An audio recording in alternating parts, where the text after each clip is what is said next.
Good morning, வாழ்க வளமுடன். As usual today லஞ்சுக்கு அரிசி ஊற வச்சிட்டோம், சாப்பாட்டுக்கு அரிசி ஊற வச்சிட்டோம். எக்கு தால் சாதம் பண்ண போகிறோம். ஸோ எண்ணெய் ஊற்றி நல்லெண்ணெய் கொஞ்சம் சேர்த்துருக்கேன். கடுகு பருப்பு வந்து ஒரு ஸ்பூன் போட்டிருக்கேன். இப்போ கருவேப்பிலை ஆட் பண்ணிக்கலாம். பெரிய வெங்காயம் ஒரு 3 வெங்காயம் கட் பண்ணி வச்சிருக்கேன். தக்காளி 2 தக்காளி வந்து குட்டியாக நறுக்கி வச்சிருக்கேன். இப்போ நம்ம பெரிய வெங்காயத்தை ஆட் பண்ணிக்கலாம்.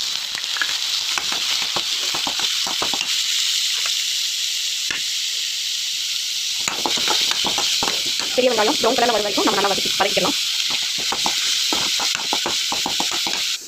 3 எக்கு பாயில் பண்ணி வச்சிருக்கேன். 3 எக்கு பாயில் பண்ணது ஓடு உரிச்சு எடுத்து வச்சிட்டோம். இப்போ ஆனியன் வந்து லைட்டாக கொஞ்சம் ப்ரௌன் கலரில் வந்துச்சு. இப்போ நம்ம வந்து தக்காளி ஆட் பண்ணிக்கலாம். கட் பண்ணி வச்சிருந்த 2 டொமேட்டோவை ஆட் பண்ணிக்கலாம்.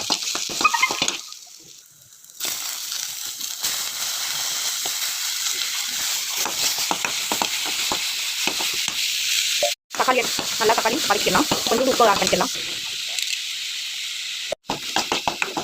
கொஞ்சம் சால்ட் ஆட் பண்ணி நல்லா தக்காளி வெங்காயம் நல்லா வதக்கிக்கலாம்.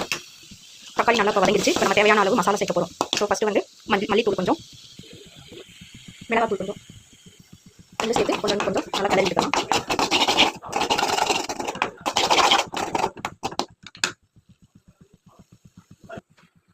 தென் க்ளீன் பண்ண எக்கை வந்து கொஞ்சம் இப்படி வந்து இது பண்ணிக்கலாம். ஏன்னா அந்த டொமேட்டோ சாஸ் வந்து எக்குள்ளே செட் ஆகுறது மாதிரி நம்ம லைட்டாக வந்து ஸ்லைஸ் பண்ணி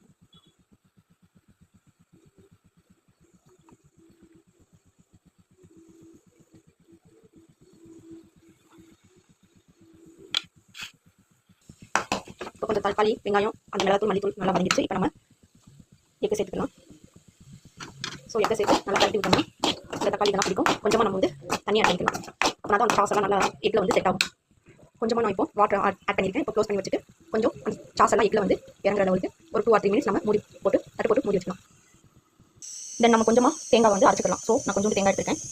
அதை இப்போ நம்ம நல்லா கிரைண்ட் பண்ணிக்கலாம். ஸோ தேங்காய் ரெடி ஆகிடுச்சு. தேங்காய் பால் வந்து ரெடி ஆகிடுச்சு. எக்கில் நல்லா சாஸ் வந்து இறங்கிடுச்சு. இப்போ நம்ம தேங்காய் பால் ஆட் பண்ணிக்கலாம்.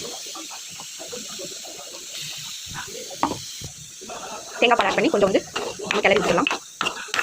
ஸோ ஒரு 2 or 3 minutes அந்த ஹீட்டில் வந்து அந்த தேங்காய் பாலோட எசன்ஸ் எல்லாம் அந்த எக்கில் இது பண்ணணும். ஸோ 2 or 3 minutes வந்து நம்ம தட்டு போட்டு மூடி வச்சிடலாம்.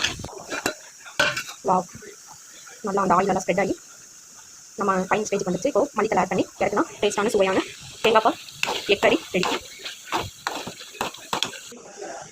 டேஸ்டான சுவையான தேங்காய் பால் எக் கறி ரெடி. வாங்க சாப்பிடலாம். வாவ், செமையாக வந்திருக்கு. செம்ம டேஸ்ட்டாகவும் இருக்குது. டுடே உங்கள் வீட்டில் என்ன ஸ்பெஷல்னு கமெண்ட்டில் சொல்லுங்கள்.